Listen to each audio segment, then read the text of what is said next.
Hey friends, it's your pal Madge and welcome. Today we are going to talk about sweet peas. We're going to talk about how to grow them from seed. We're going to talk about what they need to thrive. We're also going to check in on those ranunculus and lisianthus that we planted together last time. And we're going to take a little tour around the garden. When we moved in 2 months ago, it was really a blank slate. It was just grass. And since then, we've done some stuff. So I want to show you what we've done so far. I want to talk about what we have planned for the future. And if you guys have any ideas, I would love to hear them. First, though, sweet peas. I'm going to take you back in time to when I planted some up a couple of days ago, and we can talk about what they need to be the happiest sweet peas ever. These are sweet peas. They're so cute. They have these little tendrils and they just climb up whatever you give them to climb. They smell amazing and they come in tons of different colors. Um, the last couple of years, I have grown a few of them, but I didn't have a really good trellising situation for them. So they didn't reach their full potential. This year, actually, this morning, I made a trellis for them. So I'm hoping that this year we just get so many blooms that I can't even stand it. Um, the containers that I planted them in, there you can see they're longer than a normal seed tray. These are called root trainers, and sweet peas do really well in these because they have a really long, extensive root system. So when I planted these seeds, I don't know, 6 or 8 weeks ago, I used the root trainer to help their roots get really strong before I plant them out into the garden. So I'm going to plant them in grow bags. For most of the soil, I'm going to use my standard fluffy, beautiful, happy frog potting soil. But at the bottom of each grow bag, like maybe the bottom third, I'm going to use this stuff.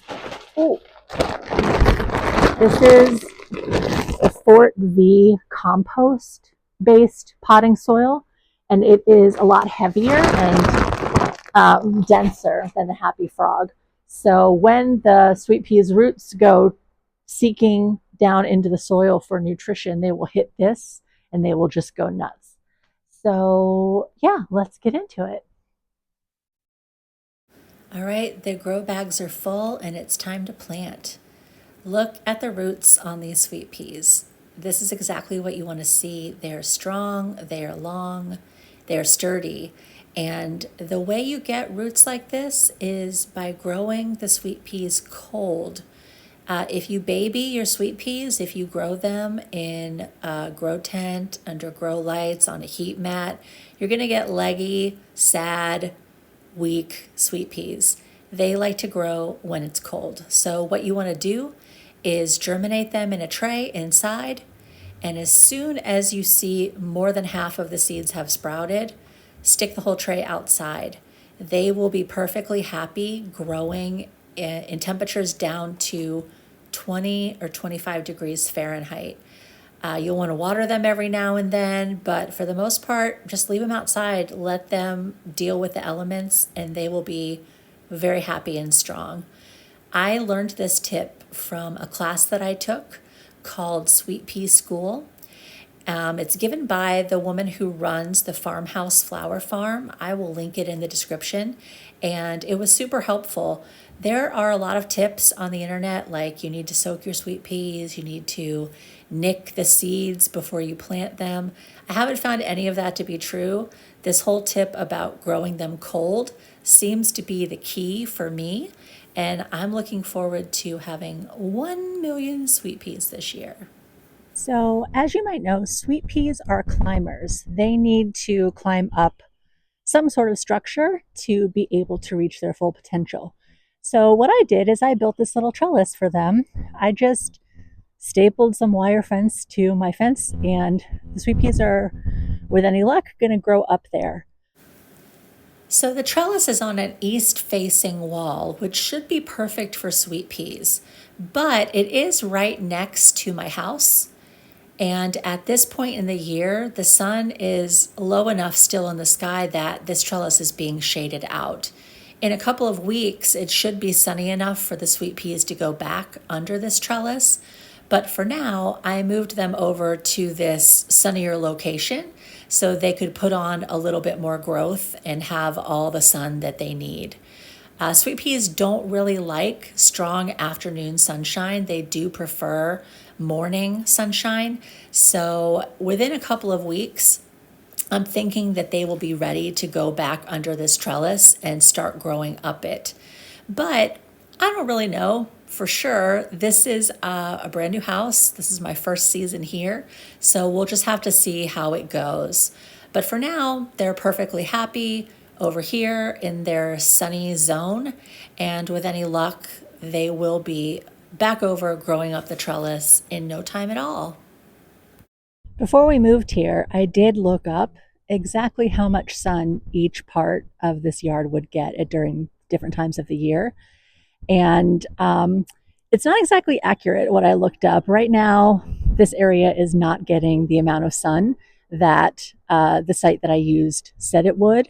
But you know, the internet doesn't know everything. It just is a good reminder that you need to look with your own eyes sometimes. So I'm up on our deck now, and I just want to show you what's going on with the stuff we planted together last time and some other stuff that I've done since then. So this is the bed where we planted our ranunculus, and at first glance, it does not look like much is happening, but when you look a little bit closer, you can see that something is happening. There is a green sprout, and that means that I will have at least one ranunculus this year, which is great because I've never had any ranunculus ever before. We had a big rain last night, and when I came out this morning, a lot of the corms were kind of poking up out of the soil. I had to shove them back in, but the good news is that means that none of them were rotten. So yeah, maybe we'll have multiple ranunculus. The lisianthus are looking great. We planted little tiny plants a couple of weeks ago, and they've put on a lot of growth since then. They're looking really beefy and strong, so I'm happy to hear that. And then this side of the bed, I planted some snapdragons. There's one big guy there and a bunch of little guys that will grow in just fine. And yeah, I'm excited to see how these turn out. This is a new variety for me. This is a lavender snapdragon, which I'm pretty sure is going to be gorgeous. So yeah, we just got to wait and let them grow for a little bit. Now what we've got on the table here is just a bunch of seedlings that I started inside before bringing them out earlier this week to start to harden them off and let them get a little bigger in natural sunshine. But this is the first year that I've used these really sweet, colorful, like very well-made seedling trays, and I highly recommend them. They're from Bootstrap Farmer, and you know how when you get a purse and the lining is black and you can't really see anything inside? That's how I feel using black seedling trays. With these, it's a lot easier for me to tell what's going on, see who needs more soil, who needs more water, and they're just a pleasure to use. Highly recommended. All right, so I've come down off the deck now, and the dogs have stopped barking. The ice cream truck that's out on a 40-degree day, for some reason, has gone away. And I'm going to walk you through what's happening on the garden level of the garden. So this is the back of our house, and you can see we have 5 steps down and then 5 steps up to get from the kitchen to the garden, which is kind of silly. So someday we're going to bust through that wall and make French doors and a little deck so we can walk right out to the garden. But today is not that day. We have a lot of things to do before then. So right here is one of our kitchen garden beds that my husband dug in and planted with various delicious green things for us to enjoy over the next few months. And over here you can see our cold frame to the right and our janky little plastic greenhouse to the left. It is not the most beautiful thing in the world, but if functionally it is a game changer. To have a place where you can put your seedlings where they can be outside but also protected from the elements really gives them a chance to adapt to the weather and gives you more room to grow more stuff inside under your grow lights. So yeah, 20 bucks at Aldi, highly recommended.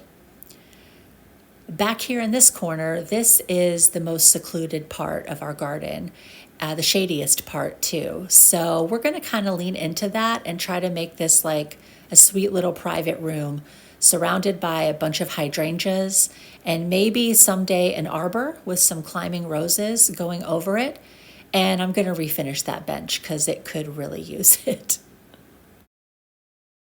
So this is the bed between the bench and the deck. And in the foreground here, we have a weeping Santa Rosa plum tree. It's just a baby right now, but someday it's going to be big, beautiful, covered with flowers and fruit, and I cannot wait.